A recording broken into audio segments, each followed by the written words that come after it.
Hoy quiero compartir contigo acerca de la realidad que estamos viviendo en esta semana.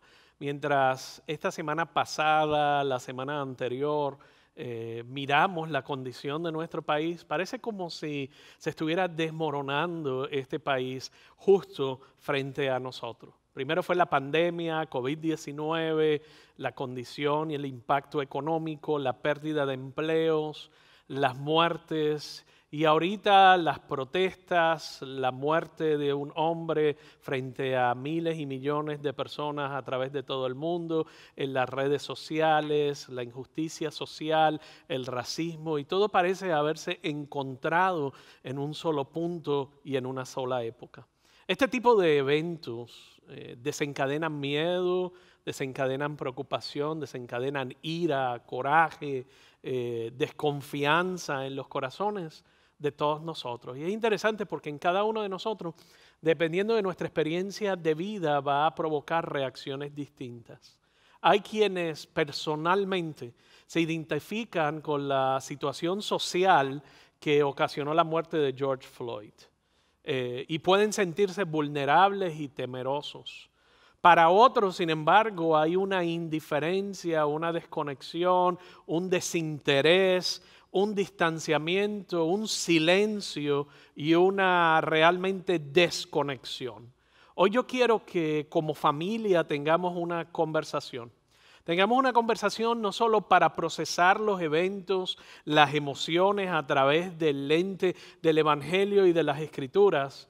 Yo quiero que cada uno de nosotros hoy examinemos nuestros corazones y podamos, por un lado, expresar nuestro lamento, expresar nuestro amor y más que nada que Dios exponga en nosotros actitudes que deben cambiar. Yo creo que debemos y queremos muchas veces responder en solidaridad a lo que está ocurriendo y en amor cristiano, pero muchas veces no sabemos cómo. Lo que deseo compartir hoy, yo sé y estoy consciente que no lo voy a decir de forma perfecta, porque no hay una forma perfecta de compartirlo. Tampoco pretendo darles una declaración política, pero mientras todos estos eventos se desencadenaban todos estos días, lo que pensé hoy es hablarles de lo que significa ser cristiano en la época y el momento que nos ha tocado vivir. ¿Qué significa? Y yo quiero que pienses en eso. ¿Qué significa ser cristiano en la temporada que estamos viviendo y cómo debemos responder ante lo que estamos viviendo? Chris Brooks es un pastor que se ha convertido en amigo y en mentor a la distancia. Es pastor involucrado de una forma muy activa en su comunidad en Detroit, Michigan, conectado con distintas iniciativas de la comunidad y la reconciliación racial. Es afroamericano de descendencia, tiene 6 hijos. Y él dijo lo siguiente en un artículo reciente: nuestro reconocimiento debe trascender los científicos sociales y comentaristas culturales de nuestros días. Nuestra crítica debe elevarse al nivel del Evangelio. Esto es cierto precisamente porque somos personas del Evangelio. Y este es un gran tema del Evangelio. La injusticia es siempre una cuestión del Evangelio que revela nuestros puntos ciegos y expone nuestras deficiencias teológicas. Los agujeros en nuestro Evangelio solo pueden remediarse en Cristo, mientras nuestros corazones van siendo reformados por su palabra y llenos de su gracia. Me encantaría que pudieses tomar esta frase y la pudieses tomarle una foto antes de que la quitemos de pantalla, porque deberías reflexionar en ella. El pecado del racismo está tan desenfrenado y vil hoy como siempre lo ha sido. La realidad única para nuestra generación es que lo podemos capturar a través del lente de la cámara de tantos teléfonos y se difunde viralmente a través de las plataformas de las redes sociales. Y quiero que pienses en lo que racismo significa y en las distintas expresiones en las que se ve manifestado no solo en nuestro país, en Estados Unidos, sino en toda Latinoamérica. El racismo es una ideología que defiende la superioridad de una raza frente a las demás y una necesidad profunda de mantenerla aislada o separada del resto de una comunidad o país. Piensa en el racismo de Latinoamérica. Hablo con tanta gente y me dicen, no, es que en mi país latinoamericano no hay racismo. La realidad es que se hizo un estudio reciente sobre el racismo en Latinoamérica en la Universidad Autónoma Metropolitana de Xochimilco y encontraron dos tipos de racismo prevalentes en Latinoamérica. Por un lado, se puede hablar de un racismo que se origina tras la migración forzada de poblaciones africanas y en esclavitud. Esa es una vertiente del racismo latinoamericano. La segunda vertiente del racismo latinoamericano, y quiero hablar del latinoamericano para luego hablar del contexto norteamericano en el que nos encontramos, pero cómo ambos se han encontrado y se han difundido en nuestra comunidad. La segunda vertiente es una ideología neocolonial elaborada en torno a la imagen del indígena en cada uno de nuestros países y se ve más marcada en unas que en otros. La realidad es que nuestra región latinoamericana, contrario o opuesto a los Estados Unidos, no cuenta con ningún grupo que se autodenomine de forma oficial como racista. Pero sin embargo, no de manera expresa, pero de manera implícita, se manifiesta en formas y se difunde en formas más diversas a través de los distintos estratos sociales de nuestros países, donde se encuentran profundamente arraigadas en la cotidianidad las categorías raciales como base para la valoración sociocultural. Asimismo, pueden estar reflejadas en elementos cotidianos como comúnmente aceptados por la población en general, como es el caso y en la presencia estética bien marcada dentro de la publicidad, en los medios de comunicación, en las relaciones interpersonales y en conversaciones de familia. Hasta formas de referirse al aspecto físico de una persona en el mercado laboral utilizando frases como la buena presentación es necesaria para lidiar con el público, la buena presentación o la buena presencia. Lo que eso implica es que los que van a tener contacto directo con el cliente, por lo general, una persona de color o indígena va a tener menos probabilidades de obtener esa plaza. En estos casos suele ocurrir que aquel individuo clasificado como el indígena o el negro tiene menores posibilidades de ascender en ese ámbito laboral. O también lo vemos en acceso a puestos políticos a nivel nacional. Piensa en eso. ¿Cuándo fue la última vez que viste una persona de la raza negra o indígena en ámbito nacional político importante? O en tanto en el desempeño educativo como en el éxito cultural. Realmente me apena aquellas personas que están demasiado cegados o son demasiado arrogantes o quizás podríamos decir ignorantes para verlo y piensan que ya hemos derrotado el mal del racismo. En ocasiones he escuchado gente decir en mi país no hay racismo o yo no soy racista, pero luego cuando los escuchas hablar y si son de algún otro país latinoamericano y los confunden y le dicen si eres por casualidad mexicano en nuestra área de Texas, quedan profundamente ofendidos o molestos. ¿Dónde está arraigado esa molestia y esa incomodidad? Algunas veces está arraigada en un orgullo nacional, pero en otras veces está arraigada en un sentido de superioridad a ciertas razas o ciertas etnias. Si de verdad estás en esa posición y eres parte de la familia de North Place, yo te invito a que pongamos la indiferencia a un lado o por otro lado tenemos a gente con ira o desdén y creemos conciencia. La realidad es que el Evangelio es la única cura para estas formas de discriminación e injusticia y es tan necesario hoy como siempre lo ha sido. El Evangelio nos invita y nos dice que debemos llorar con los que lloran. Porque sin la gracia transformadora de Cristo activamente trabajando en nuestras vidas, no somos menos intolerantes o menos racistas o menos prejuiciosos que nuestros antepasados. Por eso, cuando ocurren situaciones como las que estamos viendo, tienes que identificar en qué lado o en qué campamento me encuentro. Me encuentro en el campamento de la indiferencia pensando que eso a mí no me toca o no me afecta, o me encuentro en el campamento de una reacción emotiva exagerada y que apunta en direcciones y dispara en direcciones que necesariamente no están centradas en la Biblia. La realidad es que debemos llorar con los que lloran. Y debemos lamentar, y el lamento es tan importante en la cultura bíblica que hay un libro completo dedicado a los lamentos, escrito por el profeta Jeremías. Pero debemos lamentar el innegable racismo sistémico en nuestra nación y que ha sido muy real y visible para sus víctimas, pero que la mayoría ha ignorado hasta ahora. Debemos lamentar la realidad de que cuando alguien llora con personas de la raza negra en este país, mientras llora son corregidos por otros y se les dice que debe llorar con todos los demás. Debemos lamentar el hecho de que cualquier muestra pública de solidaridad con personas de color se equipare automáticamente con un desdén por la ley y se interprete como un apoyo a los disturbios y al vandalismo. Debemos lamentar el hecho de que cualquier muestra pública de honor hacia la mayoría de los agentes de la ley y del orden público, que van a trabajar todos los días con honestidad y con integridad, se considere por muchos menospreciar las personas de color.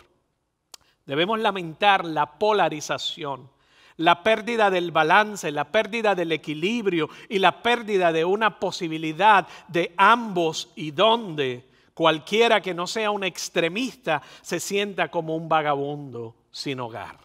Debemos lamentar la reducción de seres humanos a las redes sociales. El hecho de que hacer una declaración o no hacer una declaración en las redes sociales durante un momento emocionalmente cargado tiene más crédito que toda una vida de acción en favor de abogar por la igualdad racial y exponer los prejuicios.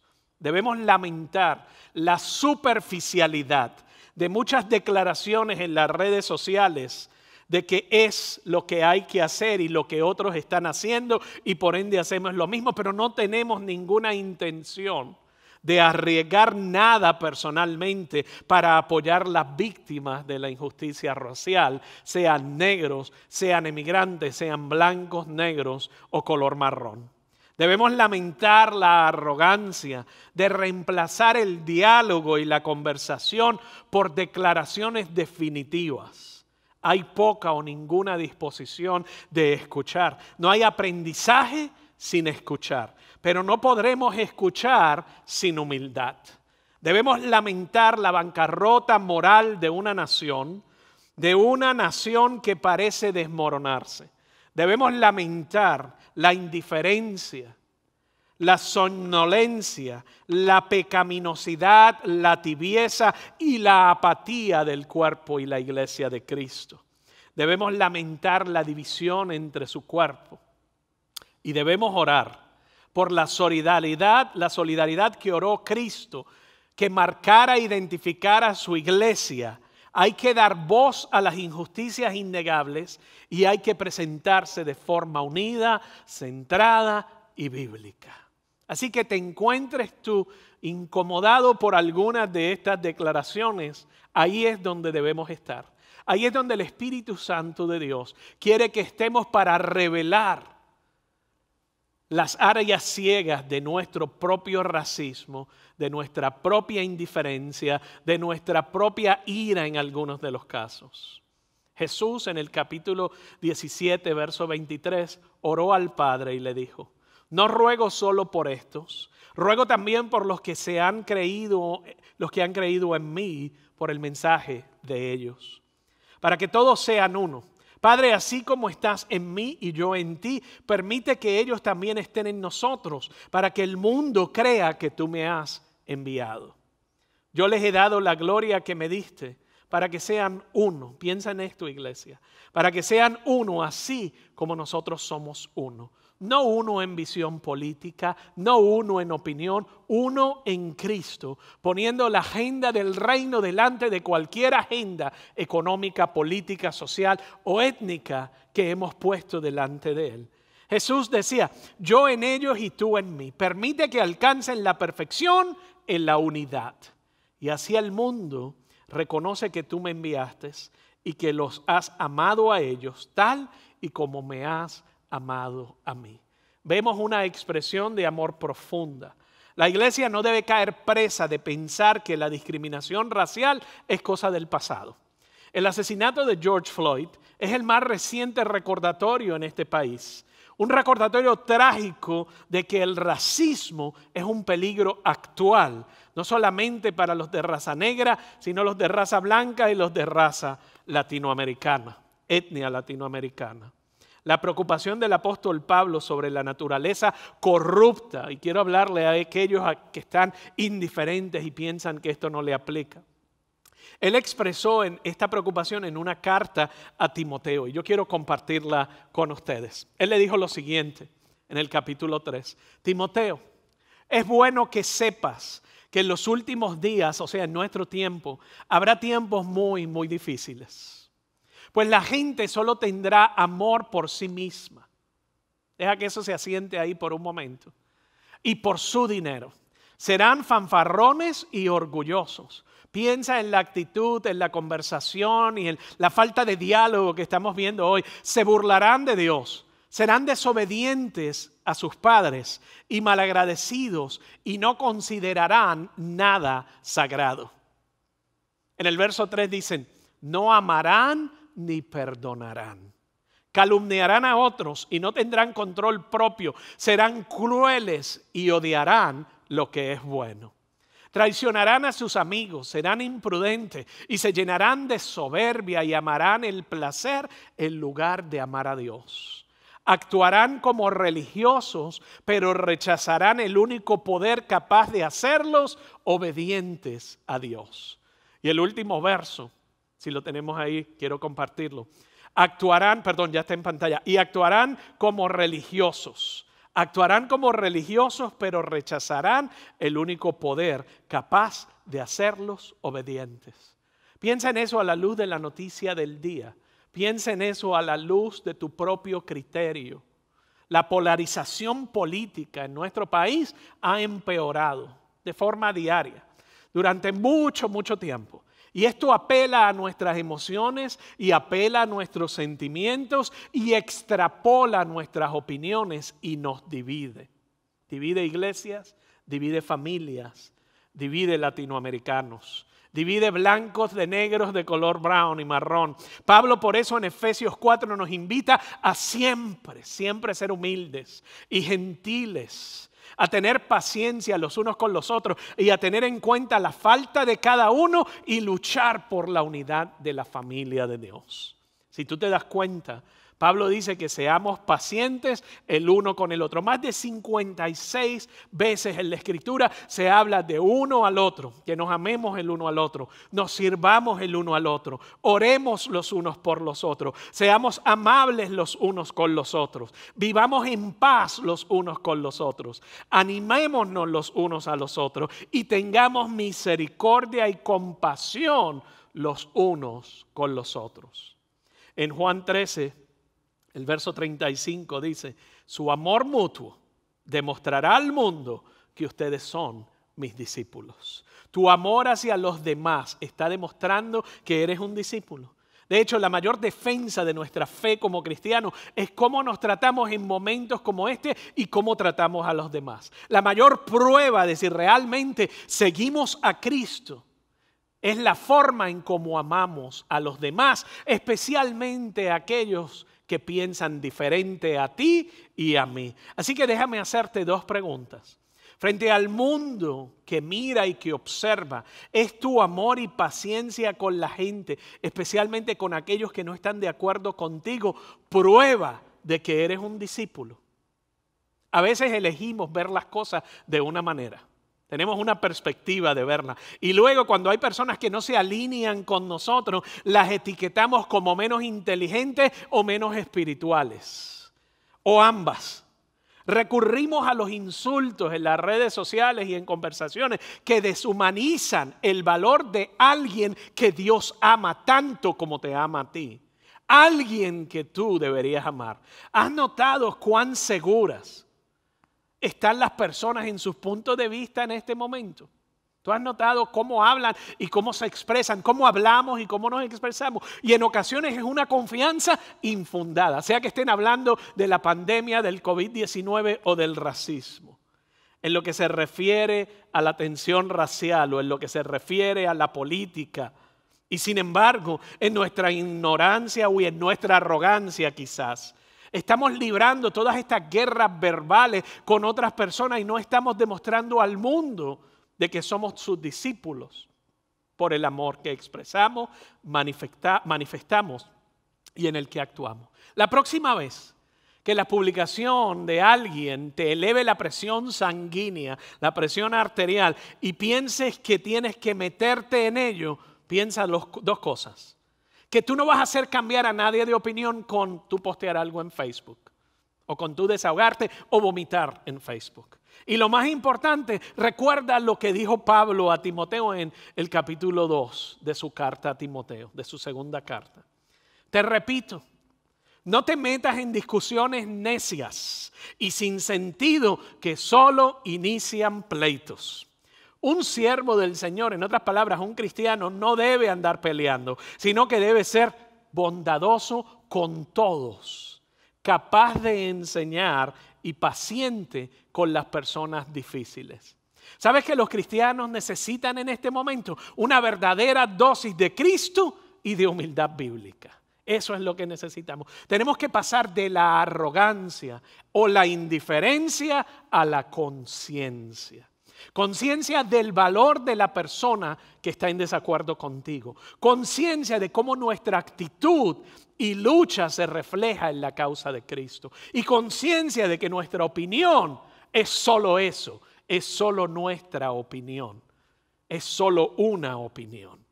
Otro problema que vemos en la iglesia y en nuestra sociedad, hemos hecho que nuestra etnia, nuestro nacionalismo y nuestra afiliación política sea una prioridad mayor que nuestra afiliación al reino.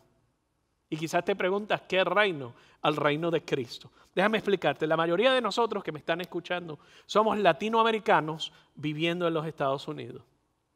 Pero si realmente has entregado tu vida a Jesús, haciendo a Cristo el Señor y Rey de tu vida, entonces ahora tú eres parte de su familia y eres parte de un reino, el reino de Cristo. Él no es un valor agregado a tu vida terrenal y mundana. Él es tu vida y Él reordena la prioridad, cada prioridad en tu vida. Y si realmente no entiendes eso, no has entendido completamente el señorío de Cristo sobre tu vida. Realmente no puede ser un verdadero seguidor de Cristo si Él no tiene señorío sobre todas las áreas de tu vida, incluyendo la étnica, la racial, la política y la de opiniones. Por ejemplo, si usted es un creyente centroamericano, usted no es un centroamericano cristiano. Usted no es un centroamericano que por casualidad es cristiano. Eres un cristiano centroamericano. En otras palabras, tú primero ahora eres cristiano y vives de acuerdo a los principios del reino y en segundo lugar eres centroamericano. Lo mismo aplica para cada una de nuestras nacionalidades. El reino de Dios ahora trasciende tus lealtades étnicas, nacionales y políticas. Nuestras culturas únicas, claro que sí, siguen siendo valiosas e importantes para nosotros. Pero no pueden ser la primera lealtad en nuestra vida, ni el filtro primario a través del cual opinamos, dialogamos, percibimos y actuamos. Una vez que hemos entregado nuestra vida a Él. Ahora tú eres parte de otro reino, estás bajo el dominio del Rey Cristo Jesús. Y es el reino del revés, el reino donde las viudas son más poderosas que los reyes, donde una moneda es más valiosa que todos los recursos del mundo, un reino donde los ciudadanos son humildes y gentiles, pacientes unos con otros, teniendo en cuenta la falta de los demás y luchando por la unidad del espíritu y viviendo en paz los unos con otros. Este es un reino que trasciende ideologías hechas por hombres, plataformas políticas, rojas o azules, demócratas o republicanas. Es el reino del león de la tribu de Judá. Y la verdadera mentalidad del reino no cabe dentro del sistema político actual. Y yo sé que para muchas personas que se aferran a la política del país, y no me tomes a mal, es importante estar involucrado en la vida civil de tu comunidad. Es importante estar involucrado en la política de acuerdo a los principios bíblicos. Pero piénsalo por un momento. Yo escuché a alguien decir esto recientemente.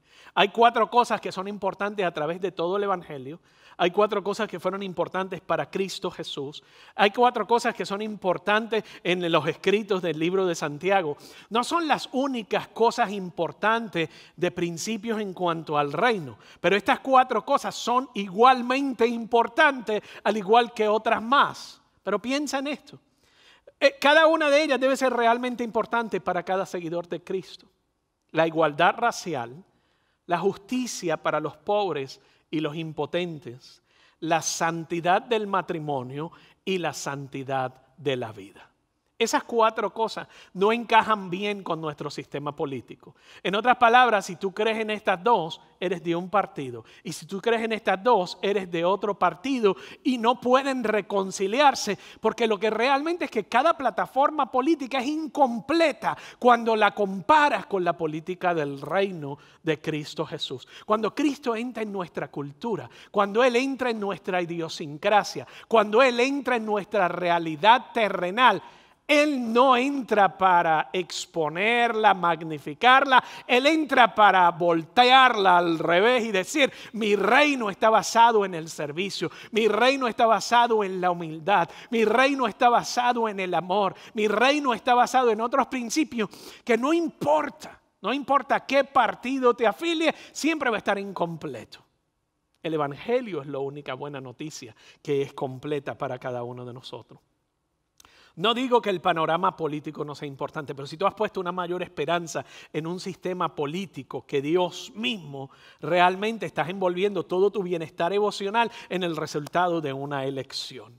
Si tu mayor lealtad es hacia tu política, hacia tu orgullo nacional, escucha esto bien, o tu etnia, entonces no estás viviendo de acuerdo a los principios del reino de Cristo, lo cual nos ciega a otras realidades. Siempre te vas a sentir impulsado o impulsada por una actitud egoísta y estrecha y egoísta, que defiende la arrogancia, con arrogancia la etnia, el nacionalismo, la política por encima de lo que le importa a Dios y lo que es importante en su reino. Tenemos que ser conscientes de que el reino de Dios no es una idea latinoamericana, no es una idea norteamericana, no es una idea republicana, ni demócrata, ni de blancos, ni de negros, ni de criollos. El reino de Dios trasciende eso y es mucho más grande que todo eso. Más grande que lo indígena, lo africano o lo europeo. Tenemos que pasar, gente, de la arrogancia y la indiferencia a la conciencia. Desde nuestra arrogancia política, arrogancia racial y arrogancia espiritual a una conciencia del reino, el reino de Cristo. Para mucha gente todo lo que esta pandemia ha hecho y todo lo que esta temporada de tensión racial ha hecho es ayudarles a ver la falla en todos los demás y lo que está mal con la opinión de todos los demás. Pero la realidad es que hasta que no se convierta en un espejo que exponga nuestra propia arrogancia y nos arrepintamos, no va a haber un avivamiento personal, ni corporativo, ni nacional. Necesitamos arrepentirnos de nuestra arrogancia racial, de nuestra arrogancia nacional y nuestra arrogancia política. A lo mejor está diciendo, ya usted lo ha dicho, y lo quiero seguir repitiendo, porque muchas veces nuestra indiferencia pensamos que no tenemos ninguna de esas. Y mi deseo en mi corazón es que veamos lo que la palabra de Dios nos dice, que el Espíritu Santo trabaje en nuestros corazones de forma profunda. Mira lo que dijo Miqueas y lo que nos reta el profeta en el capítulo 6, verso 8, y luego vamos a ver a Isaías, verso 1, 17. Mira lo que dijo. Ya se te ha declarado, en otras palabras, lo tienes claro, se te ha dicho a través del Evangelio, a través de los profetas, a través de la Escritura, se te ha dicho lo que es bueno. Ya se te ha dicho lo que se espera de ti en el Señor, lo que el Señor espera de ti con relación a la situación, a la tensión que estamos viviendo y en todas las áreas de tu vida. Mira lo que dijo Isaías en el capítulo 1. Aprendan a hacer el bien, busquen la justicia y ayuden a los oprimidos. Sean los oprimidos blancos, negros, emigrantes, africanos, recientes emigrantes o aquí por generaciones. Nos invita a que seamos y aprendamos y defendamos la justicia, ayudemos a los oprimidos. Y esa segunda parte dice, defiendan la causa de los huérfanos y luchen por los derechos de la vida. El mensaje central aquí es el amor. De hecho, Pablo, cuando le escribe a la iglesia en Corinto, él le escribe en ese capítulo 13, los primeros 3 versos. Él está tratando de expresar de la forma más cándida posible la preeminencia del amor de Dios.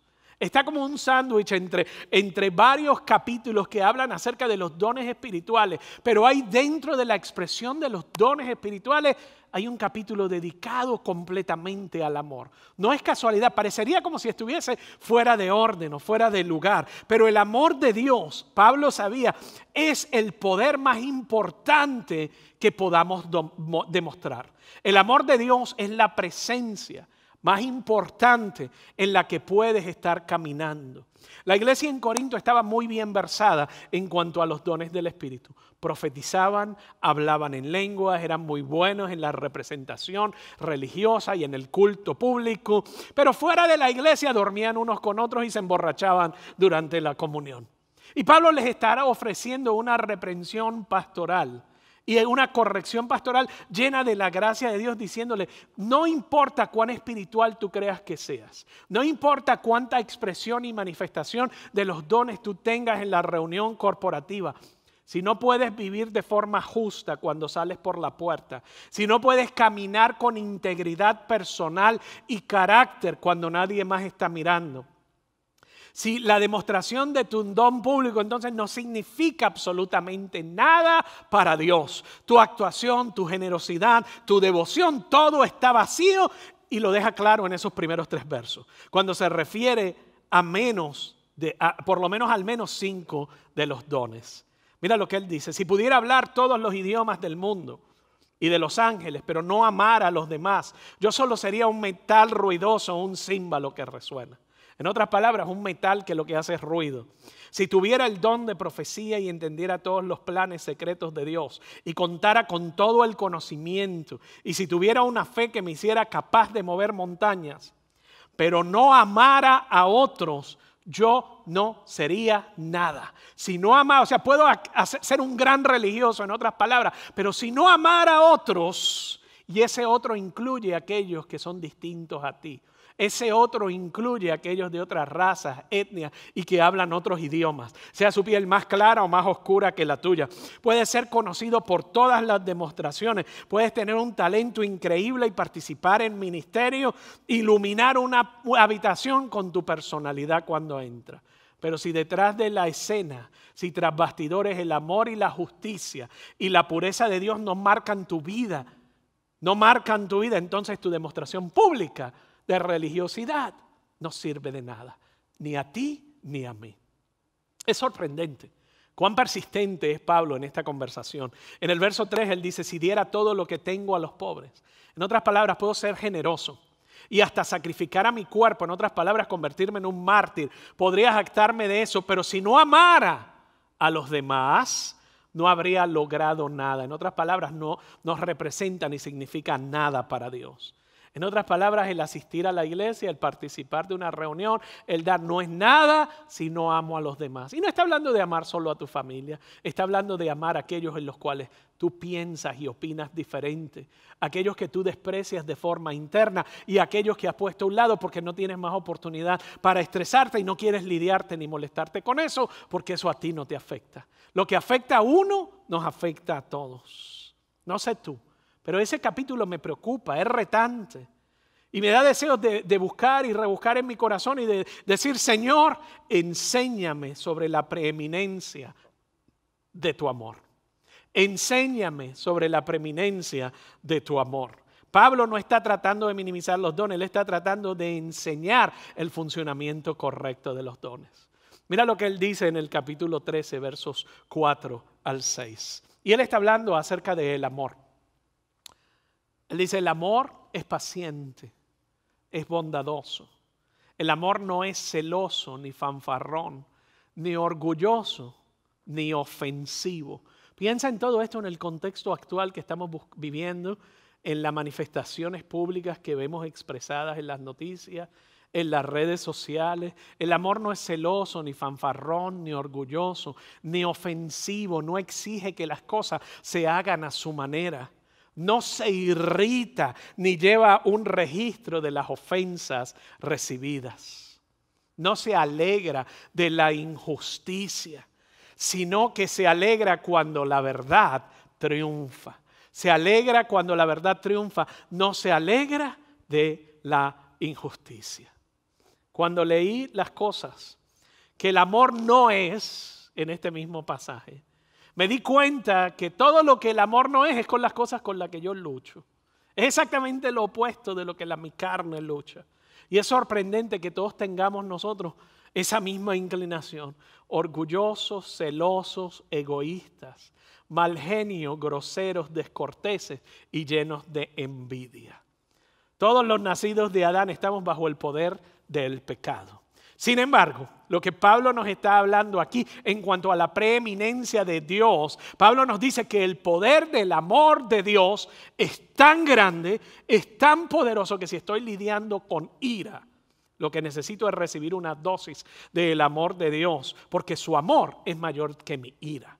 Y tu ira puede estar dirigida a cualquier cosa en este momento. Si tengo problemas con mal genio, lo que necesito es una dosis del amor de Dios, porque el amor de Dios es mayor que mi mecha corta.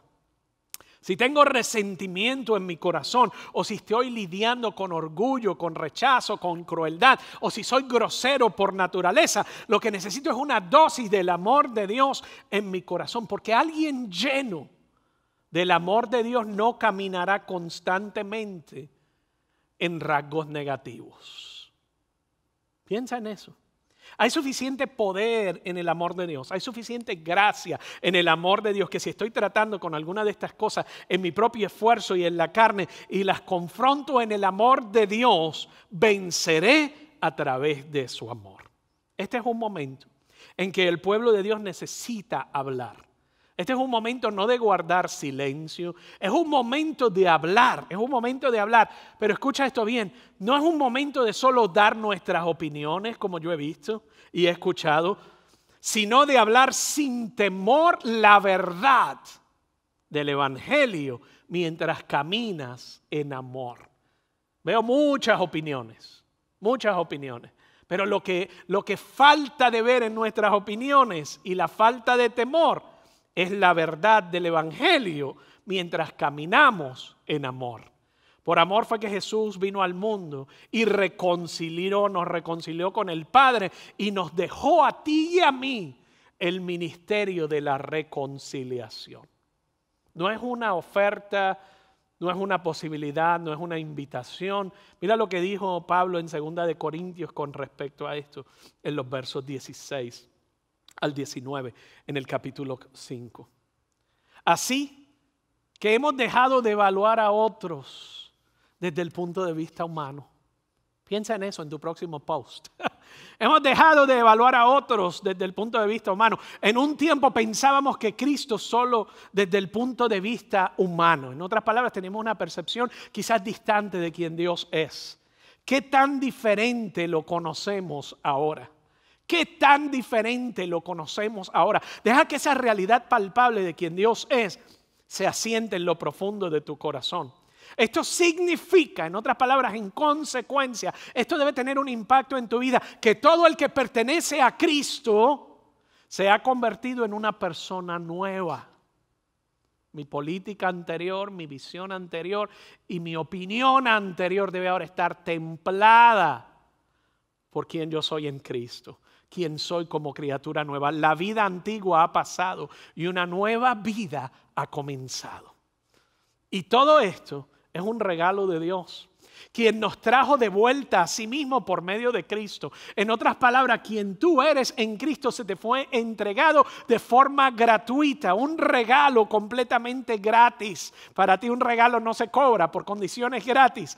Y Dios nos ha dado la tarea de reconciliar a la gente con Él. Parte de reconciliar a la gente con Él es el mensaje del Evangelio. Parte de reconciliar la gente con Él es lidiar con nuestros prejuicios, es lidiar con nuestro racismo y es lidiar con nuestro propio desinterés y falta de conciencia. Pues Dios estaba en Cristo reconciliando ¿a quién? Al mundo consigo mismo, no tomando más en cuenta el pecado de la gente, no tomando más en cuenta lo que han hecho, y nos dio a nosotros este maravilloso mensaje de reconciliación. Y nos dio a nosotros este maravilloso mensaje de reconciliación. Quiero cerrar con esto, pero quiero compartir contigo un verso y no lo vamos a tener en pantalla porque lo acabé de añadir en mi plática, pero en Proverbios capítulo 31, en los versos 8 y 9, encontramos instrucción clara acerca de cómo nosotros vivir nuestra vida en obediencia y delante de Dios para ganar el favor y la bendición de Dios. Y dice, habla a favor de los que no pueden hablar por sí mismos. Garantiza justicia para todos los abatidos. Si habla a favor de los pobres e indefensos, asegúrate de que se les haga justicia. Vamos a afirmar la imagen de Dios, el imago Dei, la imagen de Dios en cada persona, sea del país que sea, del color que sea o de la raza que sea. Afirmamos que nosotros como comunidad de fe, familia de North Place, debemos modelar la unidad a través de líneas raciales por las que Jesús oró y murió y entregó su vida. Como iglesia yo quisiera orar esta oración y que me acompañes a orar esta oración final que la vas a ver en pantalla. Y si ahí tienes la oportunidad de orarla en voz alta, órala en voz alta conmigo. Y dice así. Nos comprometemos con una ética de la justicia como una expresión medible de nuestro amor. Resolvemos actuar de manera práctica y que refleje nuestra determinación de amarnos unos a otros en las buenas nuevas del Evangelio. Decidamos nunca cesar en la oración. Este es nuestro camino a seguir. Lamento. Lloramos con aquellos que lloran en este tiempo de gran dolor. Yo quiero que como iglesia nosotros nos comprometamos con una ética de la justicia como expresión medible de nuestro amor. Independientemente de dónde tú te encuentres, cuál sea tu posición, Dios nos ha dado influencia. Y muchas veces no hablamos por miedo, muchas veces no hablamos por indiferencia o muchas veces no hablamos porque no nos afecta a nosotros. Pero a través de este mensaje vimos lo que afecta a uno, nos afecta a todos. Hoy es la muerte de George Floyd. Mañana puede ser la deportación de mis hermanos y mis hermanas latinoamericanos. Tenemos que hablar, tenemos que expresar, tenemos que ocupar lugares de influencia y tenemos que tomar la influencia que Dios nos ha dado y ser efectivos en nuestras comunidades. Debemos resolver, actuar de manera práctica y que refleje nuestra determinación de amarnos unos a otros en las buenas nuevas del Evangelio. Con esto voy a cerrar y darte unas guías prácticas. 4 cosas que quiero compartir contigo. 5. 4 cosas. Decidamos, número 1, nunca cesar en la oración. Escuchaba yo el post de una persona supuestamente cristiana y dijo, iglesias dejen de orar y comiencen a actuar. No pienso que hay que hacer una u otra, mi querida hermana y hermano. La realidad es que hay que hacer ambas. Hay que orar y actuar, porque si actúas sin oración, vas a terminar actuando en tu carne, en tu opinión y en tu perspectiva. Pero creemos en la oración porque la oración tiene poder. La oración no es nuestro último recurso, la oración es nuestro primer recurso. Claro que va atado a la acción porque la fe sin obras es muerta, pero no creemos que es uno o el otro, creemos en ambos unidos de la mano. Decidamos nunca cesar en la oración porque es el camino a seguir. ¿Qué más podemos hacer? Lamentar. Lamento. Lloramos con aquellos que lloran en este tiempo de gran dolor y agonía. Lo segundo que puedo hacer es escucho. Nos comprometemos a invertir tiempo en escuchar para comprender el dolor de los demás. Deseamos de forma sincera entender el punto de vista del otro, permanecer en una postura humilde y escuchando. Aprendo, lamento, escucho y aprendo. Le pedimos a Dios que nos enseñe lo que necesitamos aprender en esta temporada. Ayúdanos a pasar de la arrogancia a la conciencia y de la conciencia a la acción. Lidero. Dios nos da la fuerza y el valor. Danos la fuerza y el valor para responder profética y prácticamente. Que nuestra respuesta sea temperada por el Evangelio, no por nuestras emociones y nuestra visión y comprensión limitada. Enséñanos a actuar y a no reaccionar ante la conmoción.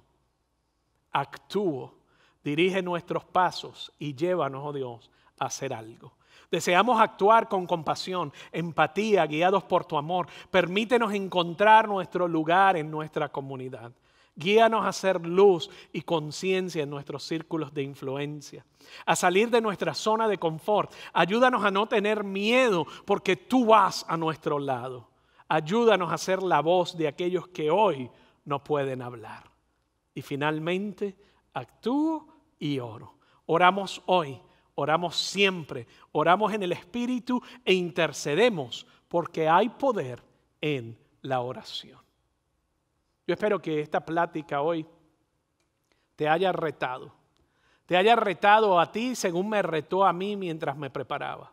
Porque hoy no te hablo desde un lugar de perfección, te hablo desde un lugar que siento que Dios, su Espíritu Santo y su palabra escrita nos ha llevado a este lugar de incomodidad para traer un avivamiento personal que luego traiga un renacimiento cultural y espiritual en nuestras comunidades, en nuestro país y en nuestros países latinoamericanos. Mi oración es que el favor y la gracia de Dios esté sobre cada uno de nosotros, porque Él es un Dios que trae reconciliación. Que la preeminencia del amor de Dios esté sobre ti y sobre tu casa. Que Él te bendiga y te guarde. Que Él haga resplandecer su rostro sobre ti y te dé paz en cada área de tu vida. Únete en este tiempo de reflexión y en este último canto antes de irnos y despedirnos. Y recuerda, el próximo domingo, si te sientes cómodo y cómoda, te espero aquí en el campus de Saxi a las 2 de la tarde, donde estaremos en vivo y de forma presencial. Y si todavía no te sientes cómodo, quédate en casa porque tendremos una gran experiencia en línea también para ti. Te amo de lo profundo de mi corazón y deseo verte muy pronto. Cantemos y oremos juntos.